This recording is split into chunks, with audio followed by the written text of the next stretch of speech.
Good evening. Welcome back to another episode of Second Saints. I'm John Hendricks alongside Ross Jackson coming at you, talking about the Saints defense. We're going to preview again for training camp.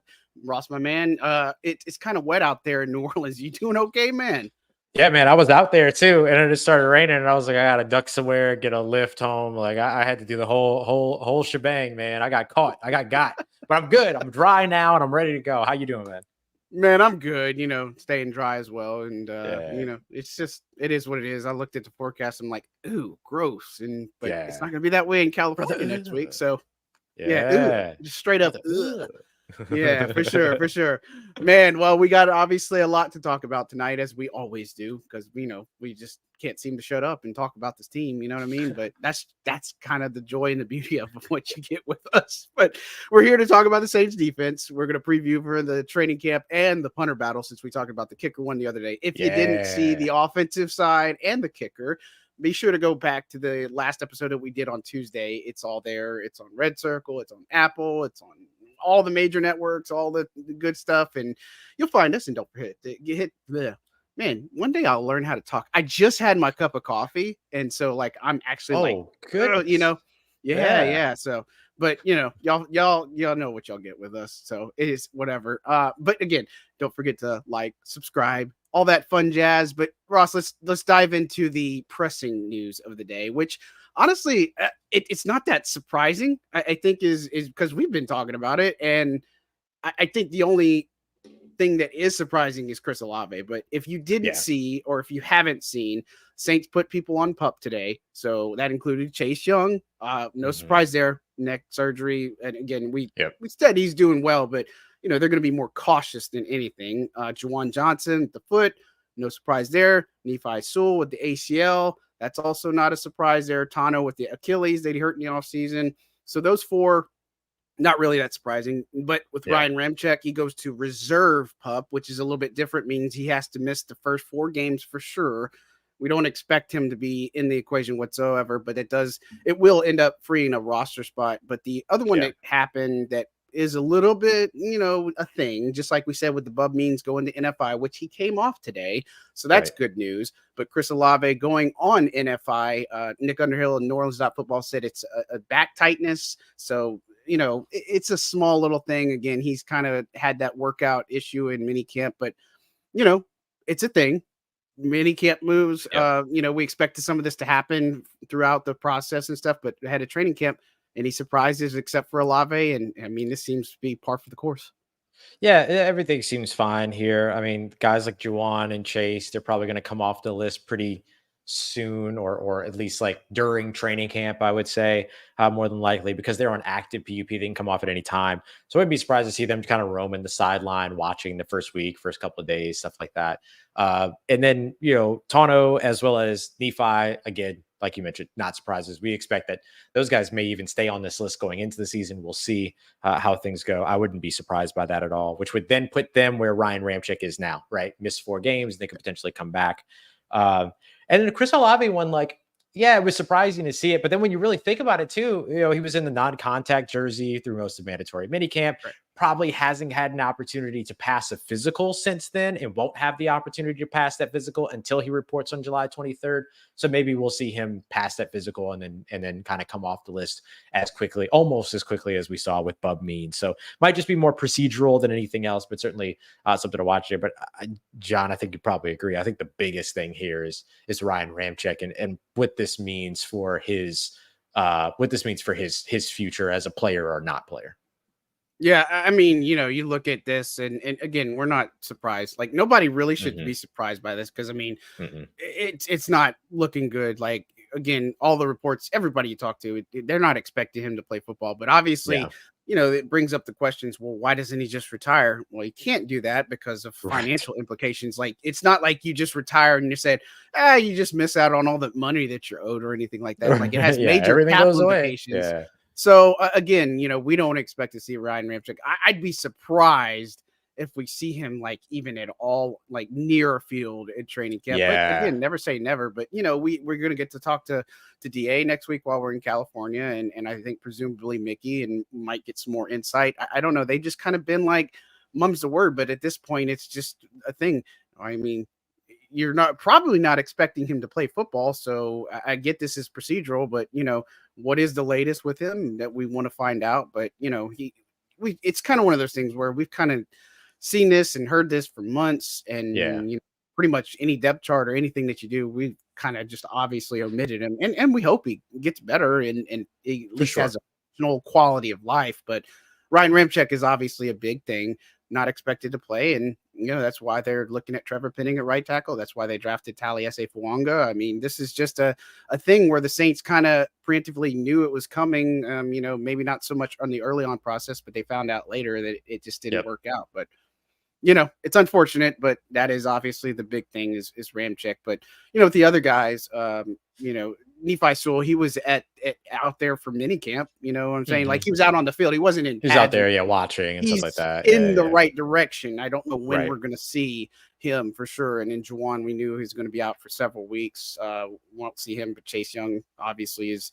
the next big one that we're going to pay attention to. But with Chris Olave, I mean, that's not overly surprising because you said that. And I remember reporting this back in, or maybe not necessarily putting it out there publicly, but I know I definitely wrote about it. But like Olave, when we were at the HBCU combine and stuff, I mean, he was one of the guys, him and Alontae, they were working with Matt Rhea over at the facility. And so I think it was based off of some off-season stuff that happened. And, they get all these injuries cleaned up and all that stuff. But, I think that plus the workout at camp, now this, like, I guess I would say, is there a reason to really be concerned? Because seeing the signs of this early, are we concerned about Chris Olave and his future?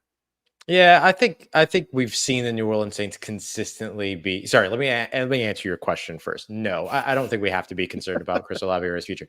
But before somebody takes my out of context and starts getting scared, no, I think like what we've seen all over the place when it comes to the New Orleans Saints is that they have been in the preseason, in training camp, ahead of the regular season, overly cautious with every possible injury. Yep.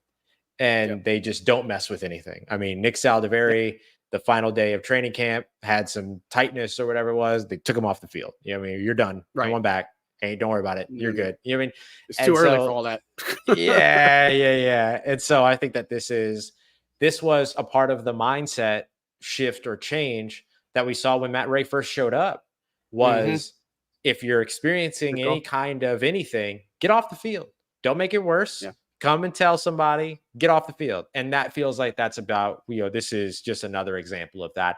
And look, it's worked. I mean, it's helped these players last a bit more throughout the season. It's cut down on a lot of soft tissue injuries. It's a part of the larger conversation of how the New Orleans Saints have improved their health. But I think that like this is just one of those examples. I wouldn't be concerned about Chris Olave at this point. He could probably be out there for all we know, but the Saints just at this point I wouldn't imagine them seeing, based on what we've seen from them before, them seeing any advantage to saying, go ahead. Like you go full speed, you'll be fine and everything, and risking all that. Yeah, and I don't remember if it was RFID chips or what they used, but when they first came out, that was one of the selling points of Matt Ray, is that he had the data and all the analytics that showed kind of where their practice output and stuff. I think this might have came from some of the players potentially, but when he showed up and look, they revamped the workout room. That was part of the renovations over at the facility. They added a whole bunch of stuff. Matt Ray's got a nice little office now. They got a whole bunch of cool gadgets and stuff, but I'm curious to see what they bring out there to Cali. For sure. But, with Olave, again, it's something to just keep tabs on. But of course, I just don't think we're at a point where it's like, oh, let's hit the panic button. Let's worry about it because now this is a thing. Like the Saints are just going to err on the side of caution. I mean, that's just how they operate. And I'd rather them do that than just roll out Olave for, I don't want to say meaningless practice of at training camp, but you're already going to know what you're going to get with him and this offense and stuff. And so, I mean, again, it's a thing, but just like the bub means, it was a thing, but it happened and he was fine, a couple days later. Yeah. So it's not something I think we should totally just hit the panic button on, but we'll keep tabs on it for sure. If he gets hurt in camp, then we're going to watch, back issues, man. That's nothing to mess around with. I'll tell you what, from somebody who's pulled their back before. Man, my back still hurts. I hurt my back last year and I still got pain. Now I'm not a professional athlete, nor am I 20, in my 20s either. So I guess we can rule all that out. But yeah, man, that I think is another one of the reasons to where like you highlight a little bit about where the New Orleans Saints have like taken caution with all this stuff, is that like when it comes to soft tissue injury, back injury, stuff like that, they just ain't messing with it. And I don't blame them. Yeah, for sure.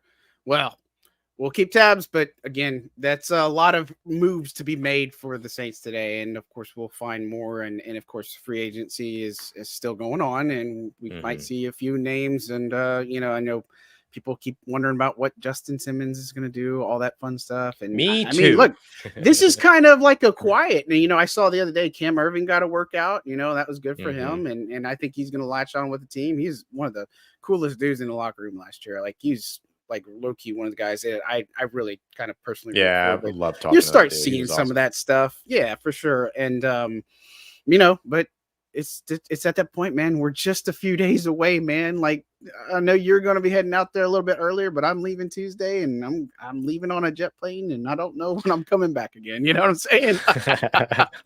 I do, but I do, right? Yeah, made no mistake about it. If we haven't talked about it, and if you haven't heard, the Saints, when they play the 49ers for that preseason game, the team comes back on the 19th, and we'll be back on the 19th too. And then they got all the festivities, Tulane practice, Superdome practice, all that good stuff. Yeah. Well, now that that's out of the way, why don't we talk about all the things that we were going to talk about tonight, which is the Saints defense, training camp, position previews. We're going to go through all of them, plus the punter. We're not going to forget about the special teams for sure. But, look at the Saints defense.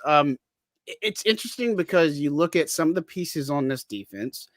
I've told people this before is they're not a household name defense, right? Like you look across their roster and you say, name the players on the Saints defense. You might be able to get the common person, maybe 2 or 3, right? Demario Davis, everybody knows him. Cam Jordan, everybody knows him. Tyrann Mathieu, but this is, and I don't want to discount Marshawn Lattimore, but Marshawn Lattimore has obviously been hurt the past couple of years. But the Saints defense, no matter what happened last year, they still put in really respectable numbers. The biggest thing was when Joe Woods came on board, the emphasis on turnovers. I think that was the biggest difference that this defense made. Now they got to shore up some things. You got to be better against the run. You have to finish the play and get after the quarterback. But the turnovers helped in a lot of ways. And if this defense can, I don't want to say pick up, because this continuity thing, that's kind of overrated, right? I mean, you talk to every player, it's like, well, that was last year, but there are building blocks. And I think when we talked to Joe Woods, he said, man, we still left a lot of turnovers on the table. But when you look at this defense, which has kind of been the bread and butter for this team, where, for years now, like when they've turned the corner, started maybe in 2016 where they started retooling and got better, and 2017 showed up more, and then they just started to being a strong defense.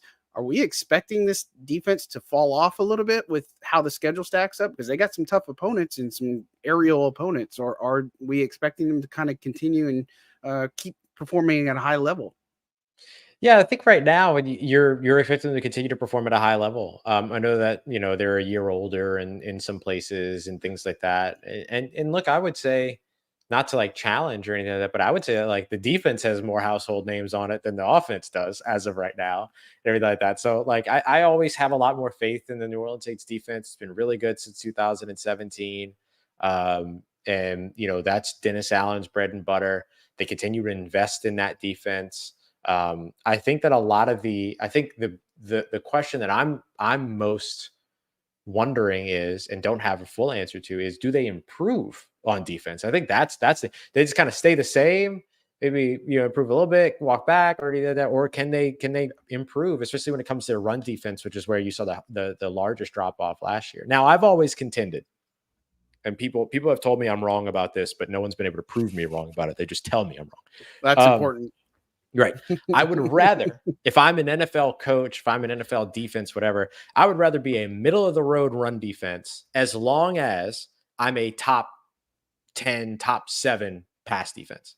Because then I'm keeping points off the board. If I have a defense that's keeping points off the board, I don't care if I'm 20th, 22nd in against the run. It makes no difference to me in that case, as long as I'm keeping points off the board. And so that's one of the things that I pointed to at the beginning of last year. And the Saints still finish as a near top 10/top 10 defense, depending upon what metrics you're looking at, despite the fact that they were 22nd in run defense, but they were still really, really good against the pass. So as long as they are good against the pass and can keep points off the board early, which was where they struggled last year, then I think that they're going to be okay. And I don't see anything yet about this New Orleans Saints, particularly passing defense. Secondary is maybe the strongest unit on this team as a whole.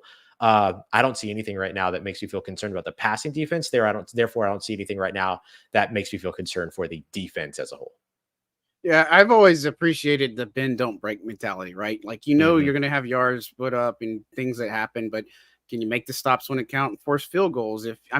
Ideally you want turnovers, you want 3 and outs, you want to do all Sure. those types Yeah. of things and stuff. But when they've given up drives or drives have looked not so good, they tighten up towards the end, and we've seen that year after year. And so again, it's not ideal. And sometimes in the run department, and we're going to talk about Willie Gay Jr., but mobile quarterbacks were an issue. That's one of the reasons I brought him on board and stuff. And there's some run defense. Like, I remember one of the worst run performances the defense had was against the Falcons. It wasn't last year, but it was the year before, when they had like Mariota and I forgot who else it was, Cordero Patterson, and then they had a couple other ones that just like Algier did it. Like, they had 4 guys that had like nothing but run success against them. And so again, I think it's definitely an area where they have to get better, but at the same time, I'm with you. I don't, this is a passing league, right? This is a passing attack league. Yep. Be better against the pass. I don't mind getting a little bit against the run if they're strong against the pass. Like, that doesn't bother me at all. So the big thing that I would like to see them improve in, and I think everyone would echo this, is pass rush. I think that's the biggest thing, affecting the quarterback a little bit more, getting to the quarterback, finishing plays at the quarterback. I think that's the big thing, to where I don't expect them to get worse here in 2024, because in my opinion, they already got worse there in 2023. I mean, look at and not even in my opinion, like, look, 2017 on, within the first 16 games of a season, even when they went to 17 games, they were at 40 sacks. Last year, they failed to reach 40 sacks for the first time since 2017. And so I think like that's the place where you look at and you go, okay, well, there's where you want to see them tick up a little bit better, a little bit more. Sure. And that's a great segue. We're going to talk about the edge position. That's where we're going to kick off all of our preview stuff. And so again, yes, you're right. This is a defense that, the almost sacks and the almost get the quarterback, that doesn't cut it, right? Like, it doesn't give you anything on a statistical sheet. You might get a pressure for it, but eventually the pressure's got to lead to sacks. And Carl Granderson leading the way there. We've talked about him potentially being a double-digit sack guy, but obviously you have him, who's going to be a mainstay in this defense. You've got Cam Jordan still, Isaiah Foskey, Payton Turner, guys that need to really pick it up. Chase Young, the big addition there. Tano's got the Achilles injury, so we don't expect to see him anytime soon. And then they got Nico Lalos, who was, again, preseason darling last year, and then Trajan Jeffcoat. We've talked about it on this drafted program. by the UFL. Yeah. Oh gosh, we didn't even talk about that. Man, that's so weird. And just so I don't want to detract, but the UFL doesn't kick off till 2025. So if these guys don't have a good future with the Saints, then they're picked up on a UFL team. Like, that's kind of where that goes into. So, but think about the fact that like John Trey, I know, right? Think about the fact that John Trey Kirkland was like on the Saints roster all season last year, and then still played in the UFL. For instance, and stuff like that. So like that, that's usually the example that I'll use. And then there's Jack Heflin, who said, nope, not doing it. I'm not doing it. I'm resting, which I thought was a smart move.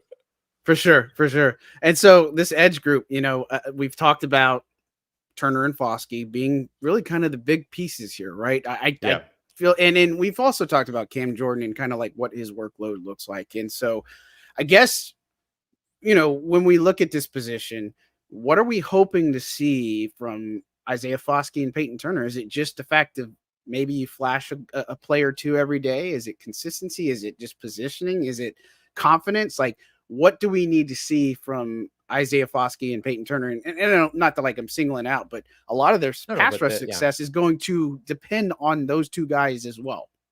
Yeah. I would say the two things that you want to see are health and consistency. I think those are the two biggest things. Going back a couple years, or maybe it was just last year, I asked Payton Turner at the podium, like, you've had some flashes out here at camp. How would you sum up your training camp so far? And he said, I think you said it. It's flashes. Like, I want to be more consistent. So that's what he wants to do. And so I think that that's part of what we want to see from those guys too, is the consistency. It doesn't mean they have to make a play every single snap, but can you make a few plays each practice? With maybe a couple of silent practices or quiet practices and things like that. But like, can you make several plays the majority of your practices and things like that? And, we'll see both these guys worked really, really hard over the course of the offseason. And so let's see if that work pays off. I think that's all I'm really looking for from them. I don't think that they Yeah. have to be 7, 8, 9, 10 sack guys in 2024 in order to be considered successful. I think they need to contribute in the run game. And then if they can come away with, a combined 10 sacks, not mad at that at all. Yeah, and I don't think pressure is on Foskey to be a 10 sack guy. I think pressure is more on Payton Turner because this is a contract year. And then outside of this year, I mean, obviously you're going to be paying for your next or playing for your next contract. And, he's probably going to be the Marcus Davenport, where he's going to get maybe just a 1-year deal on somebody with, and depending on how he does and if he's available, that's going to be a big thing. But we've also talked about the fact that now you don't have Tano in the mix, that Payton Turner's a guy that can kick in on the sub rush and go inside, right? And so I think that's something that we're looking forward to seeing a little bit too, and how that comes together as well. But, I think when you look at the Saints edge group, it's, if you get a healthy Chase Young, and which could lead to some extra success on one-on-one rushes, which is something Dennis Allen pointed out is winning those one-on-one battles and stuff. And I think the other wild card is what do you get out of Cam Jordan? Like, what is his workload every week? And he's going to be coming in here healthy. He played, hurt last year, and it seems like every year. And it's not a knock on Cam because he's as tough as nails, but he seems like he's played hurt, the past several seasons for a good bit. You know what I mean? And so, how much is Chase Young going to boost this pass rush? And can Carl Granderson take that next step and be a double-digit sack artist for this team? Yeah, those two questions end up kind of telling you the answer to those two questions end up telling you how successful the Saints are in 2024 as a pass rush team.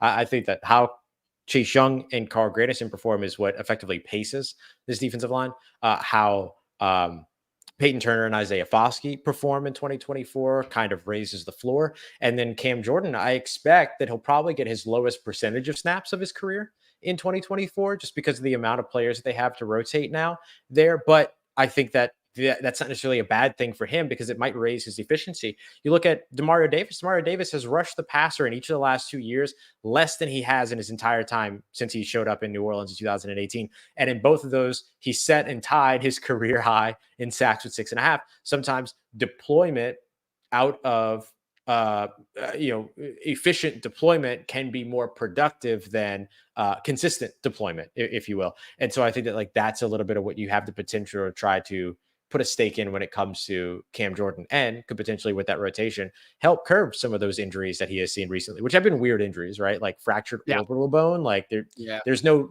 drill for that. There's nothing that makes, that prepares you for that stuff. So I think that's the big thing. The other thing that I'll mention too, just when it comes to Isaiah Foskey and Payton Turner. Payton Turner being in a contract year shows that it's kind of bigger for him for sure. But Isaiah Foskey could be jostling for position because I'm ready to write in pen right now if the Saints are going edge rusher in the first round of the 2025 NFL draft. It feels like that's the spot that they end up really, really needing to invest in, unless they decide to go quarterback at that point, depending upon how things go here in 2024. Obviously, that would change everything. But it feels like, just knowing what this team does and loves, that edge rusher is probably where they go or going to be looking. And so, or at least some other edge rusher in free agency ends up joining. And so even for a guy like Isaiah Foskey, who doesn't need to really prove anything at this point, more so needs to prove something over the course of his rookie contract, could be jostling for position, knowing that, okay, there's probably going to be a new face in this building in 2025. For sure. Yeah, I agree. I mean, you have to. And I don't know if they're going to be in a space where they can pay somebody, you know what I mean? Of course, Chase Young's only here on a 1-year deal, right? You know what I mean? And so it's something that they're going to have to figure out. And Payton Turner's leaving, and then Tano's going to end up being a free agent, I think, after this year. So you got some things that you got to figure out for sure. I think one of the other things that I think about too, just sticking with the edge route, but I'm going to rope this into it. Do we have a favorite or somebody that we're watching to maybe be that Zack Baun role this year? Because I don't know if they have that on the roster that we know of that says, oh yeah, this is definitely the guy. What do they do there? I think it's two players. I think that it's adding the speed off of the edge position, which comes from Chase Young, the addition of Chase Young. And then I think if you're looking for second level pressure, which the Saints are one of the best teams in the NFL when it comes to second level sacks, second level sack production. I think that's where Willie Gay potentially slots in too. because of his ability to rush passer, his speed, all those other things. So I would be surprised if some combination of those two guys ends up kind of bringing the speed element. But in terms of who would be the supplemental option, I guess would be Willie Gay, would be the more supplemental option from the second level, much like Baun was. For sure. And then again, it's something we'll be paying attention to. And I think that's one of the answers, like low key answers or questions that we have that need answers too. And we want to see how that comes together. But, Willie Gay Jr. is going to get some work in this defense. You know what I mean? Like, he didn't come over from Kansas City just to kind of like, Olay it or anything. I know he's won Super Bowls, but now he's working on having some extensive play time. So I'm excited to see that.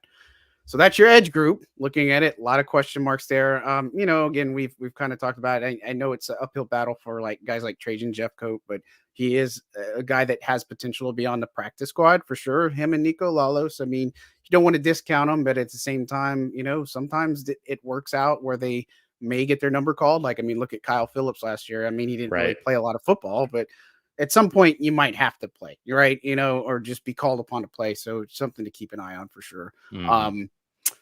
Going to the interior, the fun spot, right? It's Colin Saunders, Nathan Shepard, Brian Brzee. They picked up Kendall Vickers, Khristian Boyd. They drafted. You got Jack Heflin, and then undrafted rookie Kyler Ball. I think that's everybody, right? Let me look at my cheat sheet. Yeah, should be everybody. So not as many. I think the biggest question marks is who replaces Malcolm Roach. I think that's one of the first things because Malcolm Roach is very underrated and low key one of the better guys to have on this defense. And can the tandem of Saunders and Shepard be more effective against the quarterback and pressure and such? I think Shepard was at times, and then Colin Saunders, what you kind of get. And then obviously eyes are on Brian Brzee. Like, we expect him to take a major leap. And I saw in the comments here that somebody said that Brzee needs to start inside. Do you buy that? And what is your thoughts on the defensive interior? Yeah, I think on the defensive interior, everyone's a starter. It doesn't matter. Like, everybody's going to play about the same amount of snaps. They're all going to rotate and all other stuff. But I agree that like Brian Brzee has to play, should be asked and given the opportunity to play a larger role, more impactful role, and gather more opportunity. I would completely agree with that. And so I think what I'm most excited about when it comes to this unit is Brzee going into his second year in the NFL. Saunders going into his second year in the system, where I know he's going to start adding a lot more to his game. Like the first year with New Orleans, it was about learn the system, get everything down, learn what my responsibilities are, so on and so forth. And then after that, it's all about, where he can add his ornamentation, add his play style a little bit more. So I'm excited to see how that boosts his game. And I think you get an element of that with Nathan Shepard too. I think the guy that comes in and helps you out in place of Malcolm Roach, who is a phenomenal run defender for this defense, is potentially Khristian Boyd. Like, John, we've seen him make some nice plays so far. And it just feels like it feels reminiscent, right? He's out there still wearing the 97, seeing him in the backfield, making plays in the run game and stuff like that. And so I think there's that, and there's enough competition from the other guys. Heflin going to his second year. You mentioned Kyler Ball, who's a really talented guy. Kendall Vickers is an experienced player that's got inside out versatility. Like, there's enough of that talent at the, I want to call it the bottom, but elsewhere outside of the guys that we expect to be the ones that make the roster, to push some competition there to where nobody's going to get comfortable. And I think that is just as important to the development of those players going into their second year, the development of a Khristian Boyd in his rookie year, than their actual personal development is to have that talent elsewhere at the position group. Yeah, and I'm excited to see Khristian Boyd, who, by the way, he made an announcement the other day. I don't know if anybody saw it, but he's expecting a child, a baby boy. Yeah, so congrats and shout out to him. That's awesome. I love hearing about family stuff. So of course I'm a nerd. But I think he's somebody that we can look at. I mean, he had a lot of quarterback pressures in college. I think he's somebody that, obviously got on people's radars pretty early. And so again, like the Saints getting him, I think he's going to have a pretty big impact. And again, I like the concept of a Kendall Vickers because he's a veteran. And again, he's been learning the playbook, and, nobody really talks about this guy, but again, when you look at camp and you look at the preseason too, these are guys that are going to probably get significant snaps, assuming that, they are available and all that other stuff. But the main thing is, can they generate some more pressure from the inside? I think Brian Brzee has a big hand in that. I think Nathan Shepard has a big hand in that. And can they get what they need out of Khristian Boyd? Because I think when it's all said and done, we're looking at the starting four. It's going to be Saunders, Shepard, Brian Brzee, and Khristian Boyd. I don't think there's anybody that would kind of look at that and say, well, I think I picked this other guy. And it's funny, you talk about the snap counts and all the reps. I'm not going to call out the site, but one of the things that they knocked or said was the Saints don't have, anybody that had 50% or more of the snaps. Is like, no, that's how they always run. Like nobody does. Yeah. Like that's how they always have been for years, is they use a rotational approach. And so I'm like, I saw it and I was like, it's all of these talking heads who try to cover the team. Don't know. But anyways, I digress. But again, it'll be fun to see how they do against the 49ers in joint practices. And again, just like the edge position, can they win against the interior? Can they be in the right spots? I don't necessarily have to see him finish the play, but Khristian Boyd, I want to see some of that carry over what he did in minicamp, and now it's the pads and stuff. And him and Carl Granderson, again, Granderson's a guy who made a lot of plays in training camp, whether it was bad offensive line play or just Carl Granderson being Carl Granderson. He made plays consistently and flashed. And so we're not really surprised by somebody like him having success. But when you talked about Turner and Foskey and some of these other guys, that's kind of what we need to see out of them, right? I mean, that's just it's just how it needs to go. Yeah, exactly what you're looking for. That's exactly what you're looking for. I like it. And then all that stuff you said about Khristian Boyd is all true. And then he's going to add dad strength to it. Pretty good. Yeah. Pretty good. Underrated. I know. It's very underrated for sure. So, all right. Now we're going to go move to linebacker. Everybody's favorite spot. Of course, that Demario Davis guy. He's the keynote speaker, staple, leader of the defense, heart and soul, whatever you want to call it. Obviously, he needs no introductions, no accolades. He's Demario Davis, right? And you've got the best linebackers in the game.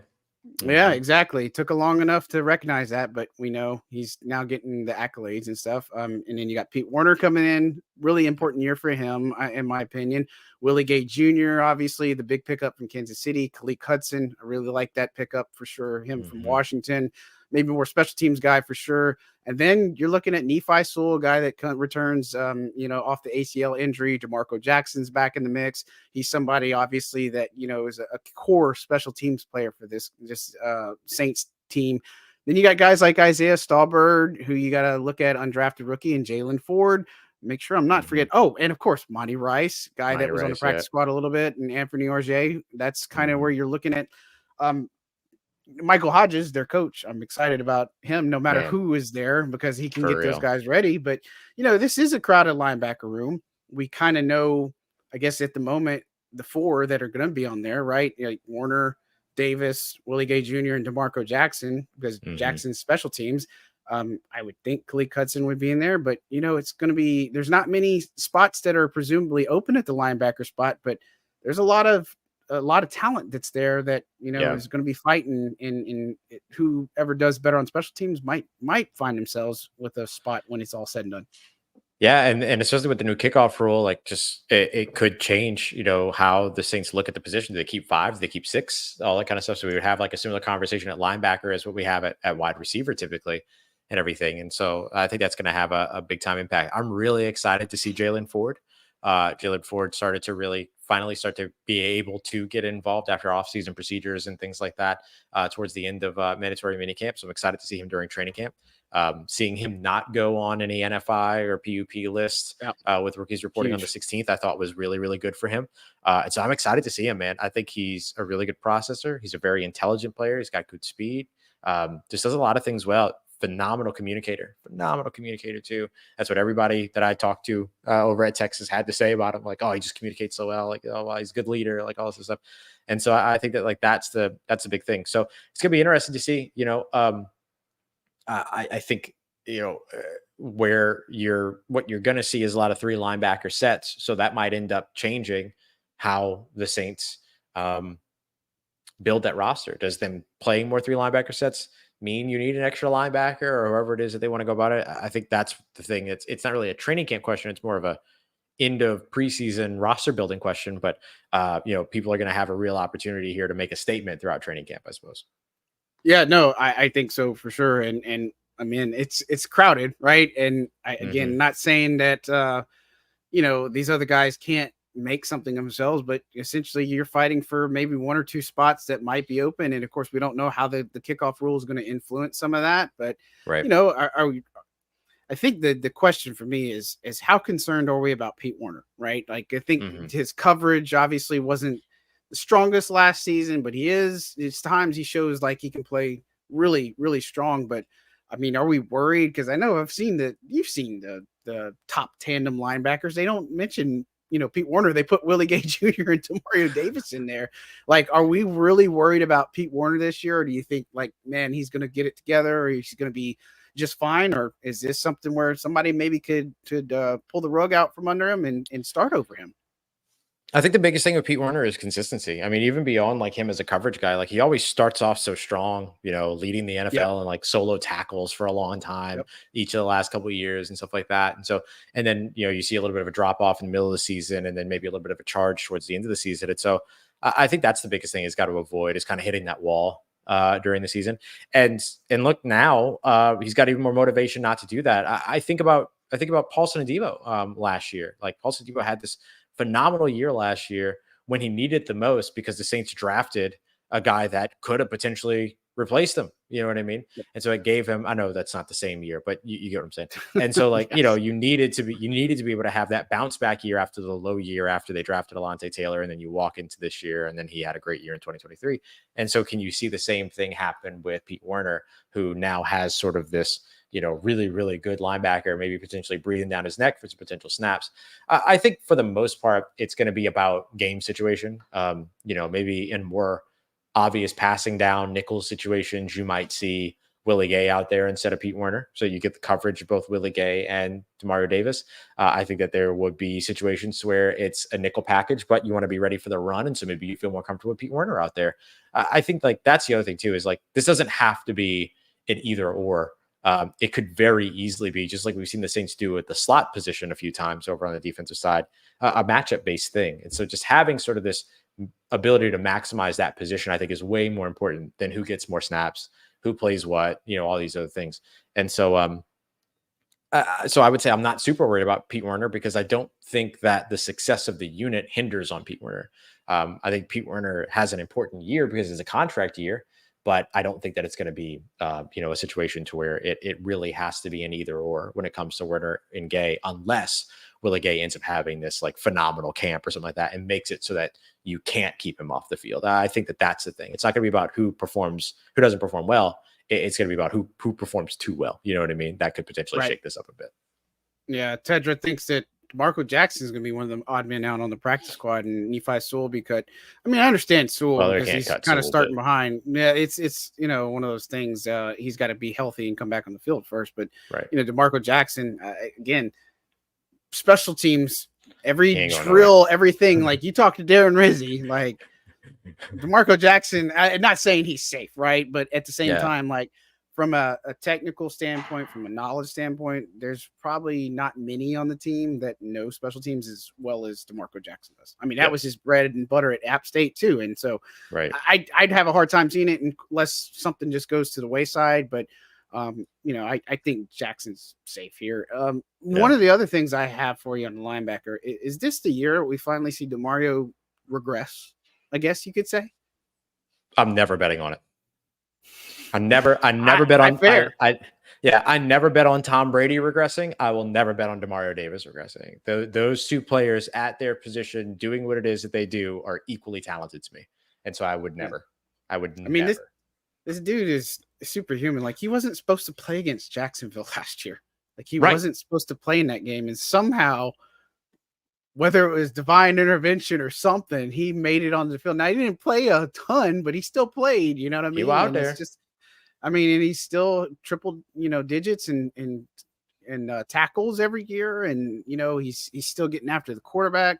Again, this defense, if they don't have a Demario Davis, this defense is, I don't want to say dead in the water, but like, that's just how important he is. He is the backbone of this New Orleans Saints defense. And he's still playing so well. And I expect him to continue.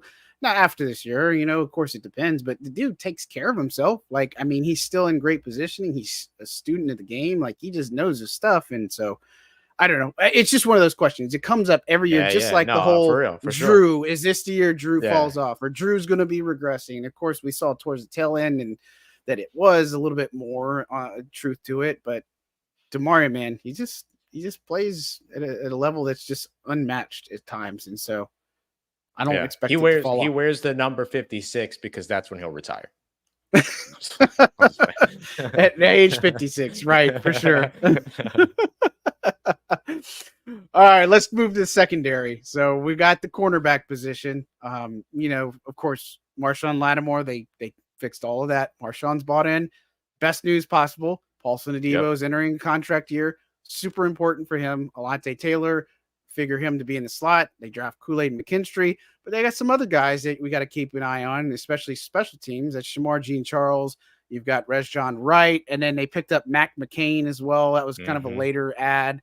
And then they have undrafted rookie Rico Payton, somebody to take keep tabs on as well. But the secondary, they lost Isaac Yiadom. That was a fairly big loss, but I think that they backfilled his position just fine. And I think most of this hinges on what version of Marshawn Lattimore shows up, and I don't expect to see Marshawn like balling out in training camp, like because it's training camp, but I expect him to elevate his game. And I think we've always talked about Marshawn as like, depending on what receivers he goes up against, there's always that stigma, like he plays harder with that. I don't know. I mean, look at the opponents he has in the first several weeks. I mean, he's going to have some premier talent, and he wants to say that he's an elite quarter. I think most of this centers around what does Kool-Aid McKinstry bring to the table, and whose reps is he going to end up taking? I think that's a legitimate question. But your thoughts on the secondary? Well, the corner group specifically, let's start there. But your thoughts on this group, and is it still a strength of this team? Yeah, I would expect that the same starters they had last year to be the same starters in 2024, but I expect Kool-Aid McKinstry to start a few games. It just does not feel like a good bet to say that you're going to have all three of your starting corners for all 17 games of the season. That's just unlikely to happen.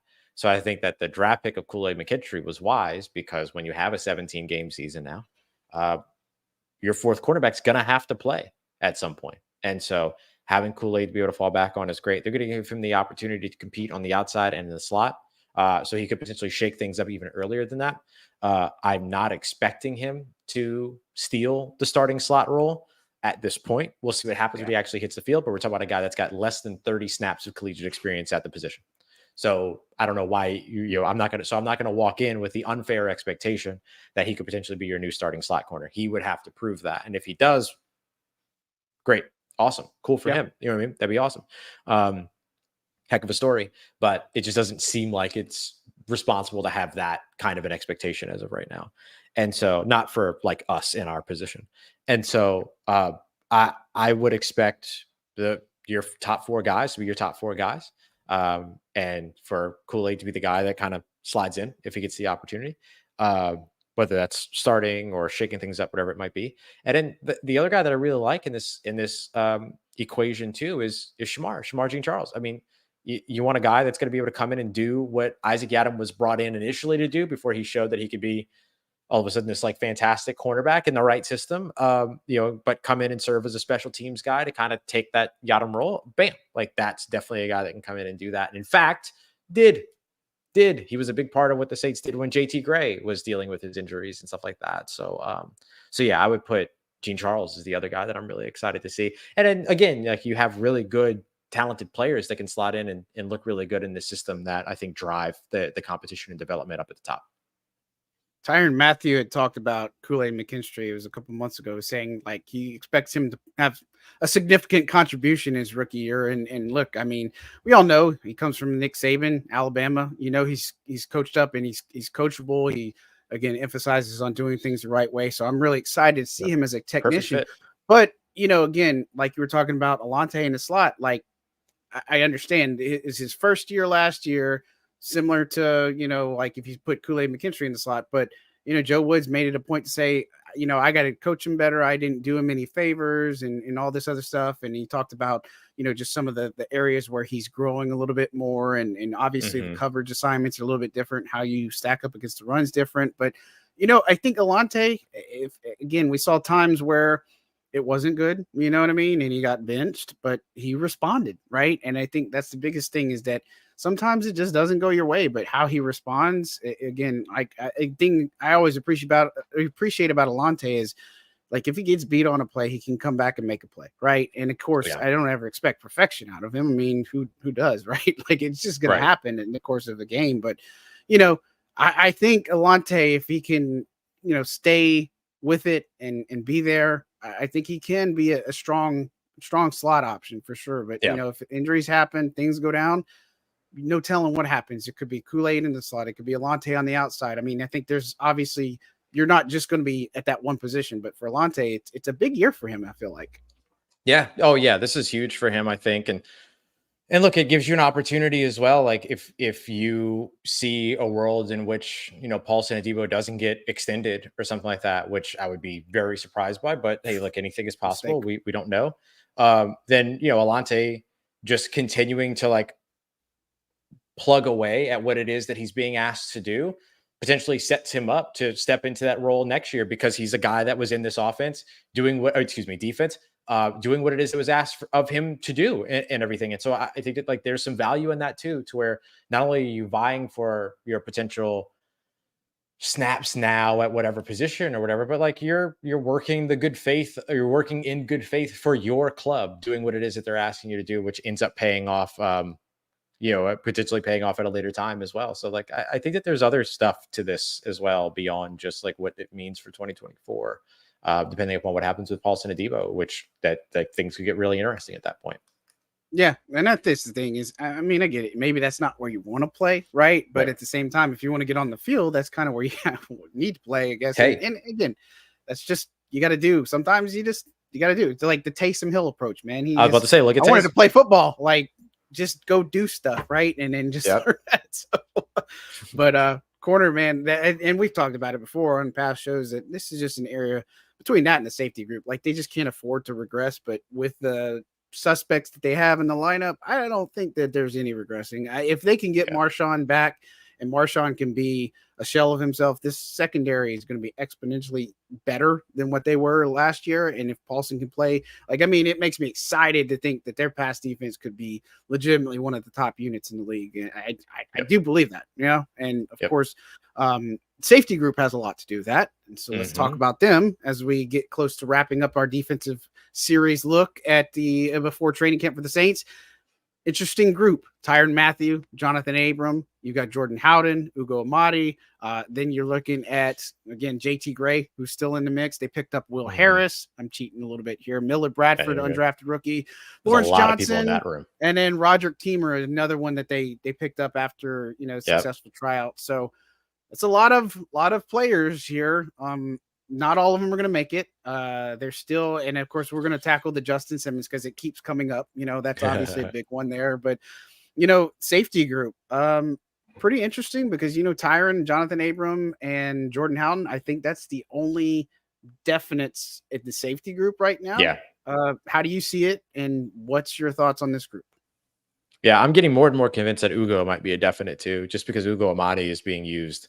He was used everywhere throughout, like OTAs, minicamp, stuff like that. We'll see if that carries over in a training camp. I think it's a big thing you have to watch there. But yeah, I'm really excited for this position group. I think there's a lot of really good stuff that can happen here. And I think all three of those guys that you just mentioned, Tyrann, Jonathan Abram, and Jordan Howden will all see considerable snaps in 2024, because I think it's Jonathan Abram's role to lose next to Tyrann Mathieu, and then Jordan Howden will probably again potentially be the dime safety that they go to. So I could see like a split between him and Kool-Aid McKinstry playing whenever they go into dime or a 6 defensive back look, depending upon what their thing is. I think that Howden played out of position effectively a lot last year, being asked to play like the box safety role in place of Marcus May.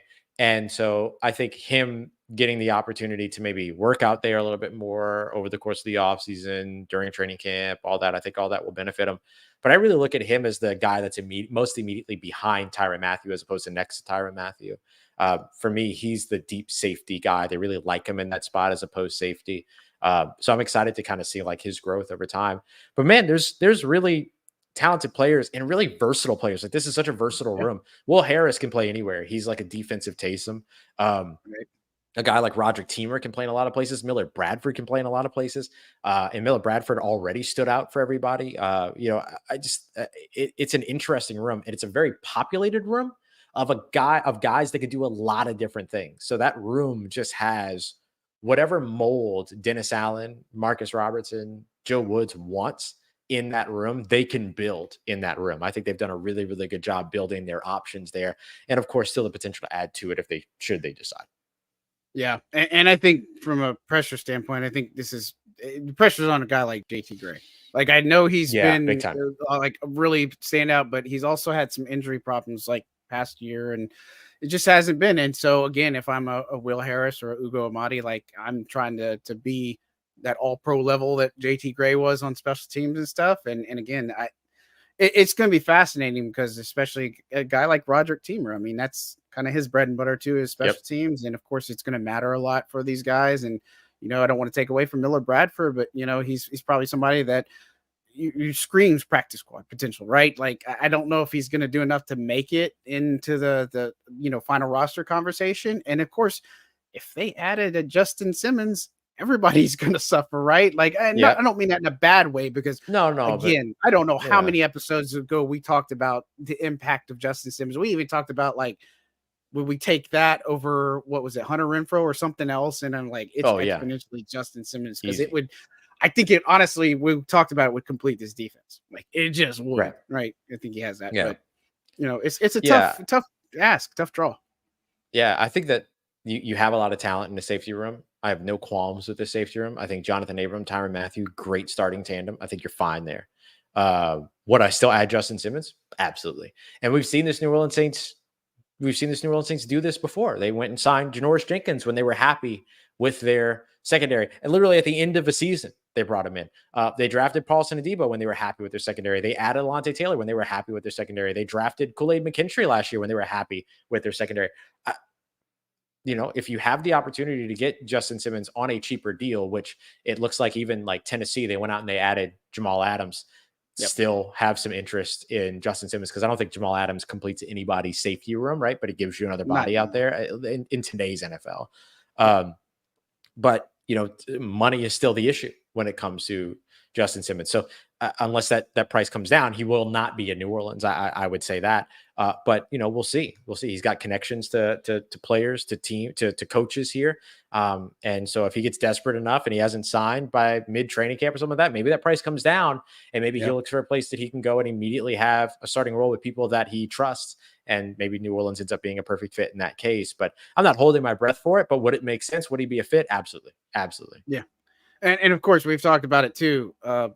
Nothing really happens until stuff happens with AK, right? Like, I mean, it's quiet. It's crickets, right? I mean, that's kind of the problem. And again, something could happen, between now and the next several days. But as of right now, that's still the biggest focal point, biggest storyline of camp. And the Saints do have a little bit of money to work with. So it's not like they couldn't afford a Justin Simmons, but I think a lot of this is going to have to do with what can we do with AK, because I don't know, it might say something if you go out and get a Justin Simmons and you haven't gotten Kamara's deal done. You know what I mean? Yeah, good point. That'd be a little bit, I don't say sus, but at the same time, I think Kamara's got to be the priority here.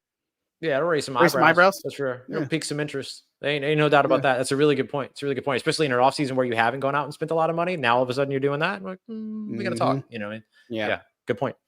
For sure.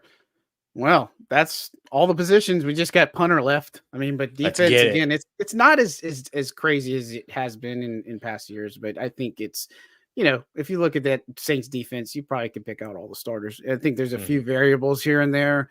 Especially given the special teams and stuff. But again, most of the familiar faces are going to be there, and hopefully they stay healthy. That's the big thing. But moving on to punter, let's talk about Lou Hedley versus Matt Hayball.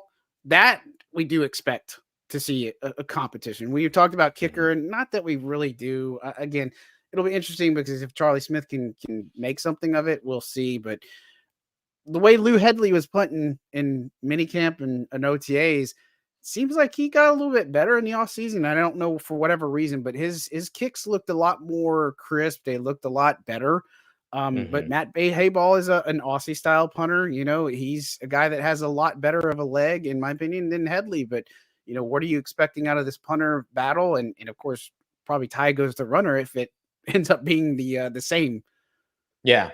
Yeah, I think Hedley gets the advantage going in just simply being the incumbent. But hey, we said that about Gillikin last year too, and look at the way that went. And so I know that, you know, for the Saints, the thing that's most important are those net return yards. They feel very comfortable with where they ranked in the NFL last year, even though the punts didn't look pretty.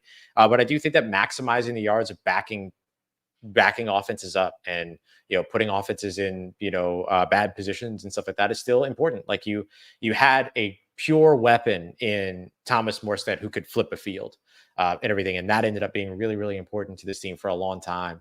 And I don't know, I want to see that from Hedley. Now Rizzy made a really good point that, like, the Saints did a really good job moving the ball between the 20s. It was inside the 20s where they struggled a lot early on in the season and stuff like that. And so it didn't always end up being like the best situation for a Hedley to punt, but especially with his style and everything. And so maybe that's something to factor in. But, you know, we see him now adding this more traditional NFL style punt in addition to his Aussie style punt. And I think that that's one of the things that or rugby style punt, that's one of the things that I'm most excited to see is how you can now swap between those two styles to make it work for the specific game situation and everything like that. But I think Hayball's got the bigger leg, the more consistently bigger leg. Let me say it that way. I think it's going to be about who can actually locate the ball, who can keep it in bounds, who can get it where they want to get it, all those other things. I think that's going to be the thing that ends up being the deciding factor between these two. And we'll be charting the hang times too. Now, of course, Yep. like, give you a scenario. They chart, like, you typically start punting out of their own end zone and they work it up to like positive 40 territory. That's kind of how they do as far as it. They might add like 5 or 10 yards at some points and stuff. And so some of the hang times, obviously you want more hang time if you're punting from maybe back in your own end zone versus more or less hang time, depending on, you know, what you're trying to do to pin your opponent. I mean, it varies, but, you know, it's not always the telltale. But of course, you're looking for, like you said, ball placement, and of course your gunners and jammers. What are they going to do? And mainly your gunners, obviously, so we're talking about punt team. But, you know, what are they going to end up doing? And so again, it'll be a fun little battle. I think the only other wild card is, like what we said, if Blake Groupie ends up being the kicker, I think Lou Hedley's got to be the holder, right? Again, it's just because we saw what Groupie did, and it's not saying that Hayball can't learn that, but, you know, there's a learning curve there where that whole entire operation has to be crisp, and, you know, Groupie struggles where when Hayball was holding. Now, if that was coincidental or not, I mean, it's a thing, right?